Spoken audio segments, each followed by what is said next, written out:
People talk about Gemini like it's one single person wearing one single mask.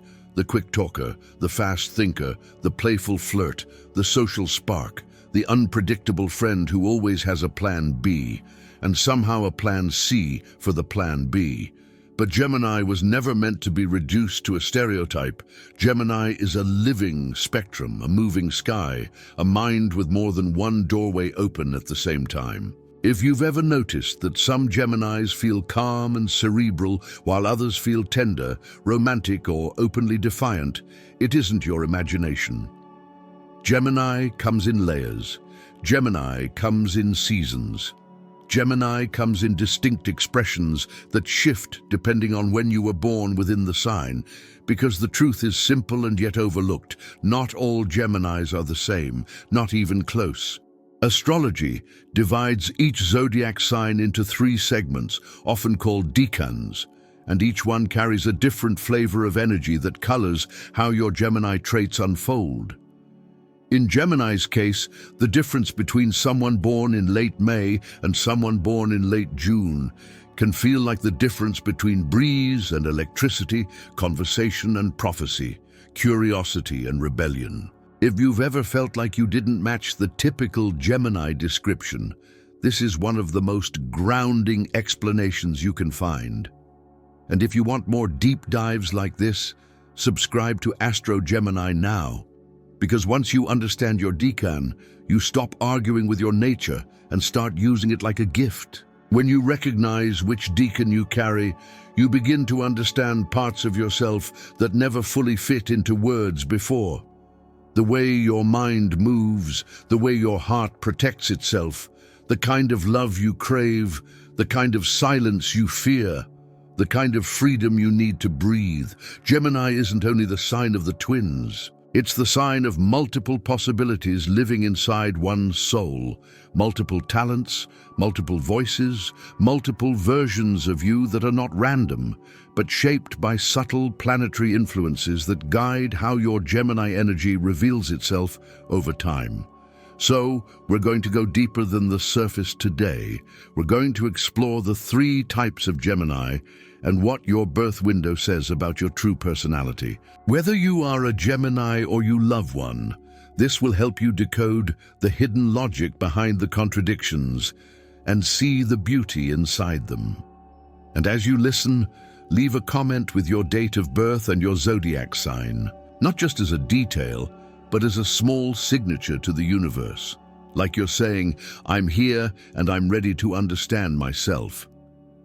The first decan of Gemini is born between May 21st and May 31st, and it carries Mercury's influence in its purest form. This is the Gemini most people picture when they imagine the sign, the messenger, the translator between worlds, the collector of ideas, the one who can turn a moment into a story and a story into a door. These Geminis are mentally alive. Their thoughts don't walk. They sprint, weaving connections, finding patterns, stacking questions like bright stones in a pocket. Curiosity isn't a trait for them. It's a hunger. Their minds crave stimulation the way lungs crave air. They move through life through a mental lens first. Why did that happen? What does that mean?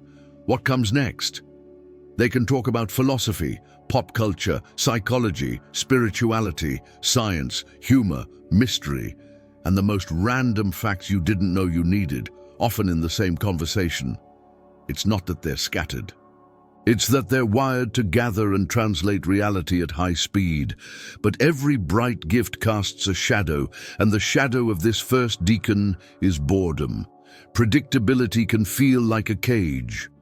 Overstructure can feel like a dull room with no windows. When life becomes too repetitive, these Geminis don't always rebel loudly. Sometimes they simply disappear mentally.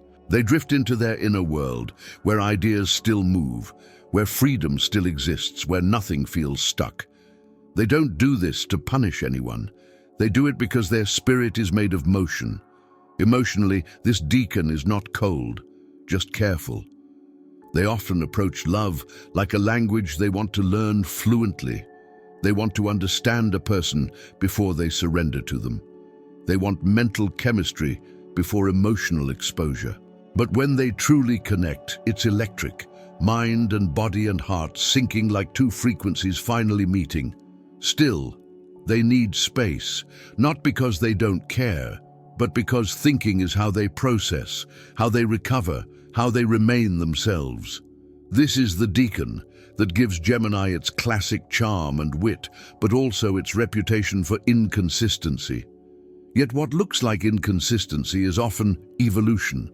The first Decan Gemini is always updating internally. Even when they're sitting still, something inside them is moving, rewriting, reimagining, reframing. They don't stay the same because their purpose is to learn, adapt, and translate life as it changes. Then we shift into the second Decan of Gemini, born between June 5th and June 10th. Mercury still rules here, but Venus enters the atmosphere through Libra's influence, and suddenly Gemini's air becomes softer, warmer, more intimate. This is the Gemini whose words feel like music, whose presence feels inviting, whose charm doesn't just sparkle, it comforts. Second Decan Geminis tend to communicate with emotional intelligence. They read tone and energy the way others read text. They notice the pause that lasts a second too long, the smile that doesn't reach the eyes, the sentence that's technically fine but spiritually off. They can sense what's unspoken, and that makes them incredibly attuned to people. Libra's influence adds a desire for harmony, for balance, for connection that feels fair and beautiful. These Geminis often care about relationships more than the other Decans. They crave closeness, partnership, emotional reciprocity, someone who not only listens but hears. They can be affectionate, loyal, and deeply present when they feel safe. They want love that feels like a sanctuary, not a battlefield. They want peace, but not boredom. They want stability, but not suffocation. It's Gemini, so the heart still needs air. But Venus makes that air feel like perfume instead of wind. Their challenge, though, can be losing themselves in the effort to keep everything smooth.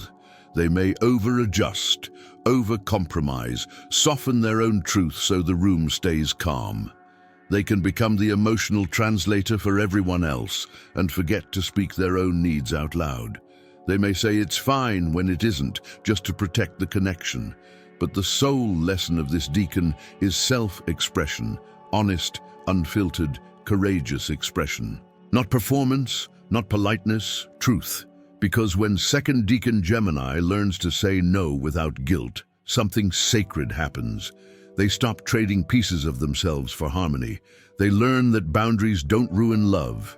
They shape it into something that can last. And when they finally speak with clarity, their voice becomes medicine. Now we enter the third Decan of Gemini, born between June 11th and June 20th, influenced by Aquarius and Uranus. If the first Decan is the thinker and the second is the charmer, the third is the visionary, the disruptor, the innovator, the lightning in human form. These Geminis are often the ones people can't predict, not because they're careless, but because their mind lives ahead of the room. Their thoughts are unconventional. Their perspective is angled differently, like they're standing on a higher ledge watching the same world from another skyline. They question norms, challenge assumptions, and refuse to accept "that's just how it is" as a final answer. They are often reinventing identity, beliefs, style, direction, because stagnation feels like spiritual death to them. Freedom is oxygen to this Decan. Intellectual freedom, emotional freedom, spiritual freedom. They don't fit neatly into boxes, and they don't tolerate people who try to label them into simplicity. They value truth over comfort, authenticity over approval, independence over tradition. And yet beneath their rebellious brilliance is something many people miss, a deeply sensitive core. This Decan can feel intensely, even if they rarely show it. Their emotional world is complex, like weather patterns shifting behind a clear sky. They can experience profound internal changes that no one witnesses, And because vulnerability feels risky, they may protect it with humor, detachment, or intellectual distance. They may appear unbothered while carrying storms that would overwhelm someone else. It's not because they don't feel, it's because they feel so much that they learn to guard it. In love, third decan Gemini wants something rare, a connection that is both grounding and liberating. They want someone who can see their depth without trying to tame it, someone who respects their independence without turning distance into neglect.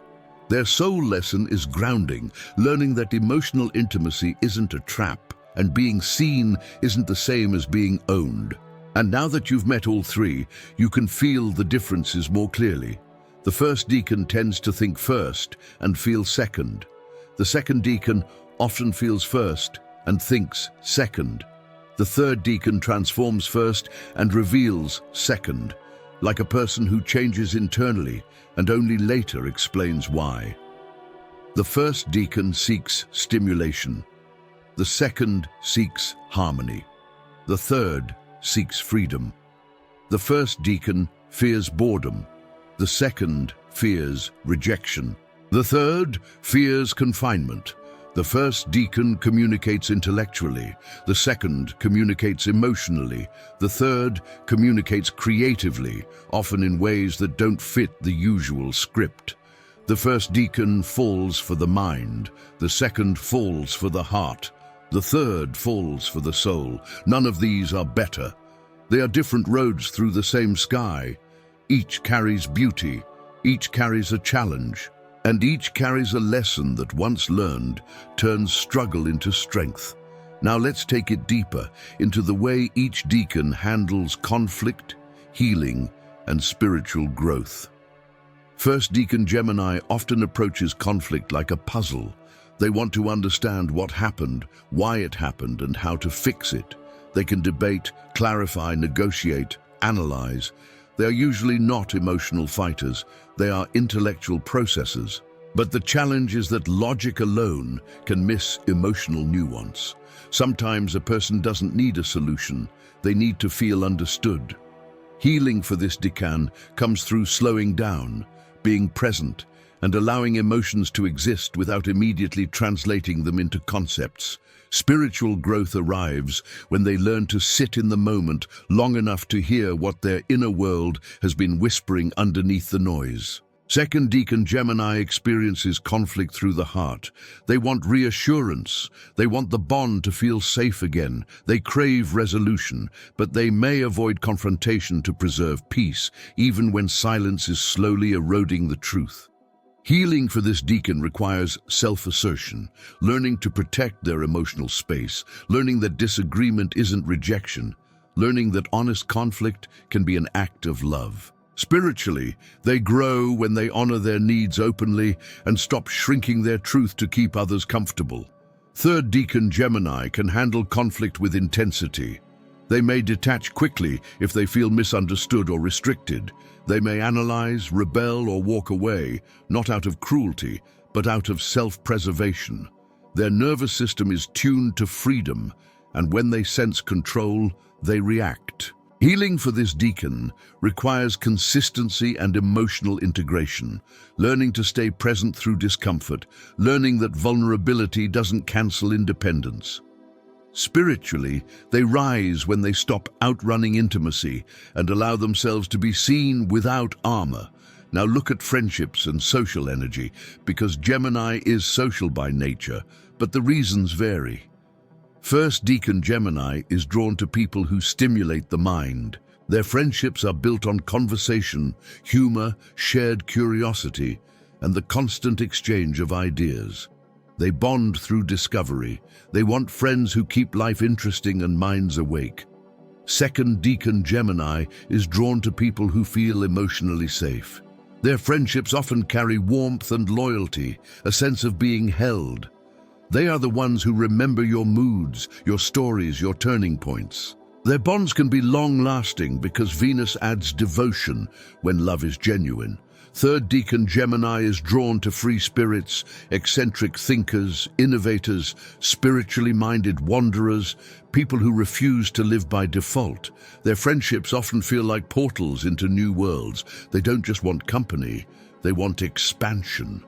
Career tendencies often mirror these energies too. First decan Gemini thrives in communication-heavy environments. Writing, teaching, sales, journalism, media, research, analysis. Anything that rewards quick thinking and verbal agility.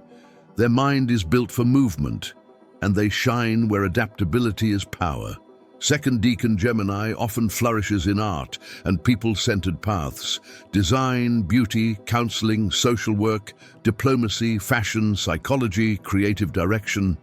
They're skilled at reading emotional atmosphere, creating balance, and bringing human warmth into spaces that need it. Third decan Gemini can excel in innovation and the unconventional, technology, activism, futurism, research, entrepreneurship, creative disruption, spiritual exploration, fields where originality is currency and rules are meant to be challenged. And then there's love, because Gemini loves differently depending on the decan, and this is where many people finally understand why one Gemini feels easy to read and another feels like a mystery written in code. First decan Gemini falls in love with a mind.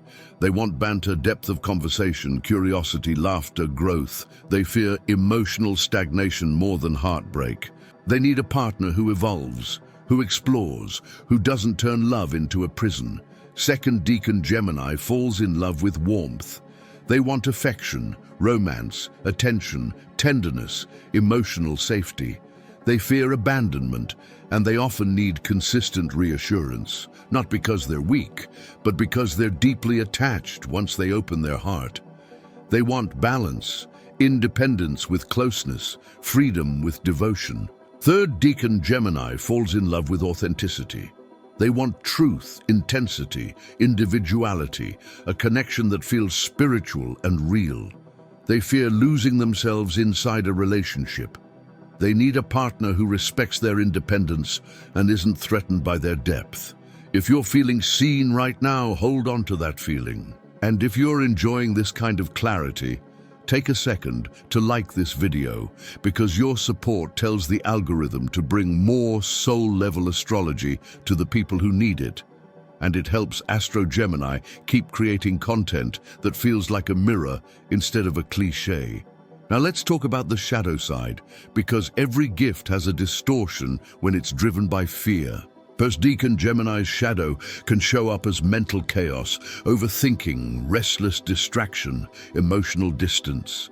They can speak endlessly and still avoid revealing what hurts. They can intellectualize feelings until the feelings feel far away. The healing is to let emotion be human, not a problem to solve. Second decan Gemini's shadow can show up as people-pleasing, indecision, emotional overdependence. They can shapeshift for love, smoothing themselves down until they can't recognize their own reflection. The healing is to choose themselves without guilt, to understand that real love doesn't demand self-erasure. Third decan Gemini's shadow can show up as detachment, unpredictability, rebellion for the sake of escape, emotional inconsistency. They can push people away without meaning to, especially when closeness triggers fear of being controlled. The healing is to stay, slowly, consciously, long enough to learn that intimacy can be safe when it's mutual and respectful. But no matter which decan you carry, Gemini holds a powerful truth at the center. You are not scattered, you are multifaceted. You are not inconsistent, you are responsive to life. You are not too much, you are expansive. Your birth window doesn't just label you, it reveals a map. It shows the kind of lessons your soul agreed to learn and the gifts you're here to express with confidence. If you've ever felt misunderstood, this is why. If you've ever felt different from other Geminis, this is why. If you've ever felt like you had 2, 3, or 10 selves inside you, this is why. The first decan evolves through knowledge, learning, connecting, translating. The second decan evolves through love, bonding, balancing, building beauty and truth. The third decan evolves through transformation, reinventing, awakening, becoming. And when you understand this, you stop fighting your nature. You stop trying to be the right kind of Gemini.